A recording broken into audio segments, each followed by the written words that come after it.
मौजूद आया हूँ स्विगेस के भरसा एक पेट्रोल पंप ते जिते पेट्रोल पंप की हथरादू किलत ॼाण आहे माण्हुनि खे परेशान कयो थो वञे। असां हिन वक़्तु जेके माण्हू आयल आहिनि उनखां पुछंदासीं त उन्हनि खे छा था चवनि, उनखां कहिड़ो जवाबु था ॾियनि। बंदि लॻो पियो आहे। असां साणा असांखे वञिणो बि आहे त असांखे तेल ॾियनि ई कोन था। असां परेशान लॻा पिया आहियूं। असां पेट्रोल ते बीठा आहियूं, तेल नथो मिले। असां ग़रीब माण्हू काॾे वञूं भाउ। इंसान जेको माण्हू त चाक न असां काॾे वञूं ग़रीब माण्हू भला।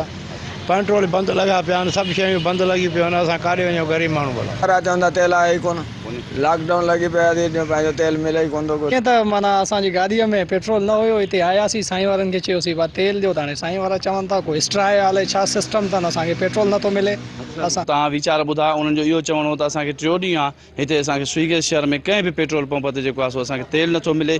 असां वसारनि खे अपील था कयूं त ख़ुदा हिन जेका हथरादू लोड शेडिंग कई आहे, हथरादू जेको पेट्रोल पंप जेको तेल घटायो वियो आहे, हथरादू खोट जेका आहे उन जे ख़िलाफ़ु को क़ानूनी कार्रवाई करे असां सां इंसाफ़ कयो वञे। कैमरामैन वासिफ राजपर सां गॾु तारिक हुसैन राजपर, सिंध TV न्यूज़ स्विगेस।